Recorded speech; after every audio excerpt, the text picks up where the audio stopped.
This game was the series' last-ditch effort to make a stance in the US market. Nobody really cared about this game, and the one sold for the DS only sold about 200,000 copies. But this game delivered and became an instant hit, selling over 2 million copies and thus saving the franchise altogether. Have you guessed it?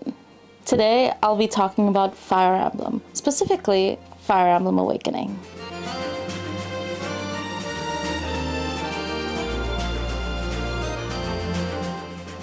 Hi, my name is Sherry or Milkchi, and welcome to my channel. This is one of my very first videos, so if you really like this video, be sure to like and subscribe. Today, I'll be talking about Fire Emblem Awakening, what it is, why it was so popular, and its significance in modern-day Nintendo.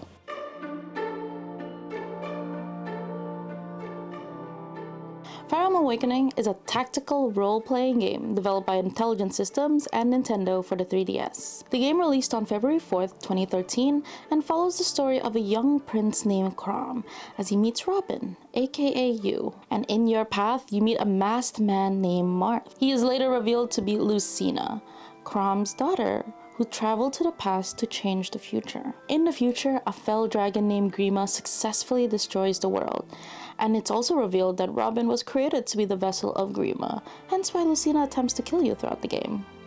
Awakening was cited in multiple gaming publications as one of the best games for the 3DS, and overall one of the best games of all time. That brings us to the next question. Why was Fire Emblem Awakening so popular?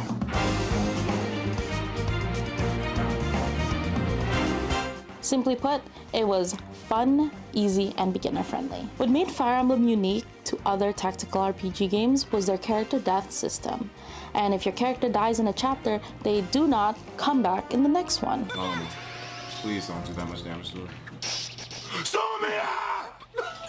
No! Oh my God, no!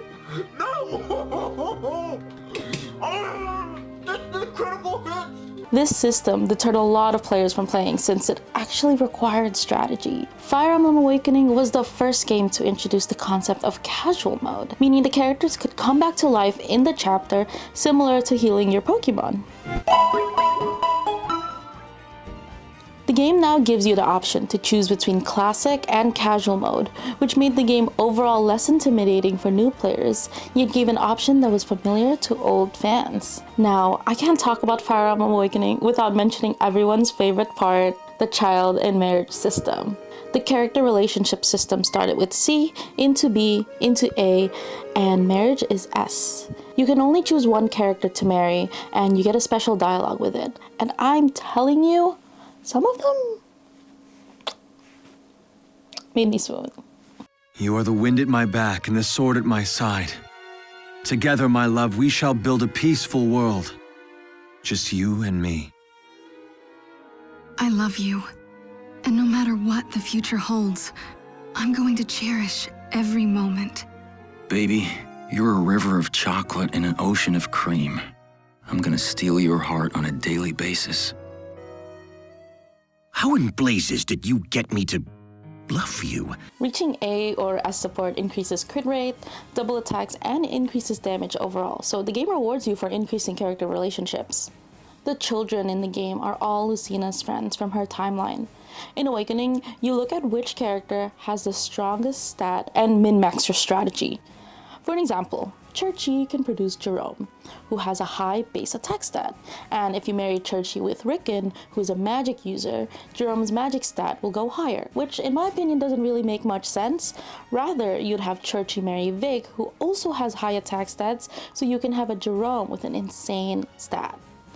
Now, putting morals aside, imagine you have Churchy and Vic, and they marry and they get an insanely jacked up Jerome. And then your character, Robin, marry Jerome. Robin can get a kid, and an absolute monster of a child is born.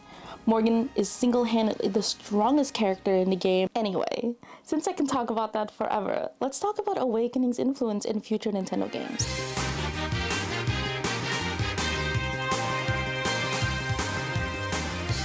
Let's start with the obvious one. Fire Emblem Awakening introduced not one, not two, Time to tip the scale. 3 new characters for the Super Smash Bros. Series. Robin, both male and female, Lucina, and Chrom were all introduced to Smash alongside Arena Ferox and their bop of a discography. As a Robin main, I'm a little bit biased, but I agree. A lot of Fire Emblem characters, I get it. In terms of gameplay mechanics, Awakening introduced the pair-up system, casual mode, and crossover events. Every single game afterwards allows you to marry a character.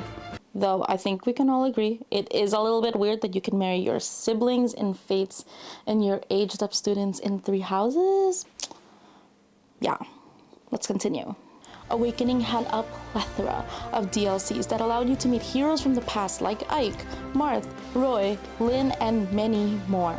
Awakening also received praise for their character-driven stories, which is something they continued in Fates and 3 houses. There are better places to take a nap than on the ground, you know. Give me your hand.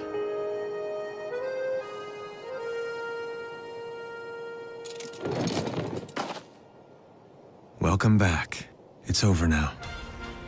Fire Emblem Awakening stands as a pivotal entry in Nintendo's gaming catalog, transforming the Fire Emblem franchise from a struggling series to one of the company's most cherished and iconic franchises. Awakening revitalized interest in the series, attracting new fans and solidifying the loyalty of longtime enthusiasts. Its influence extended beyond the Fire Emblem franchise, shaping Nintendo's approach to strategy RPG and character-driven narratives. With its enduring legacy evident in future Fire Emblem games, collaborations, and appearances in Smash, Fire Emblem Awakening remains a shining example of how a single game can redefine and elevate a franchise to legendary status within the gaming industry.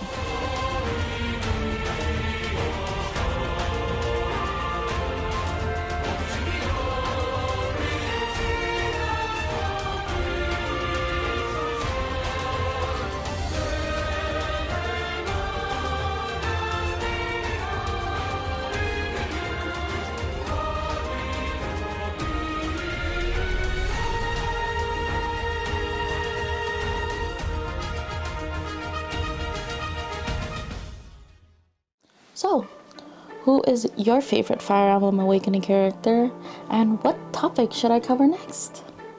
And of course, don't forget to like and subscribe and follow my other socials, which will be listed right here.